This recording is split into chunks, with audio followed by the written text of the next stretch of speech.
В ненастье сосны стонут. Их ветки какие? Сгибаемые порывами разъяренного ветра. Конечно же. 1, 2. Открываем, закрываем причастный оборот, который стоит после определяемого слова ветки.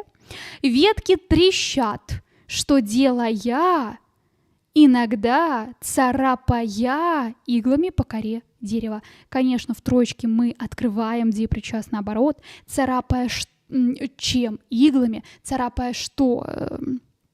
Царапая что? Царапая как, наверное, по коре чего дерева, вот, и закрывается в точке. Поэтому наш ответ 123.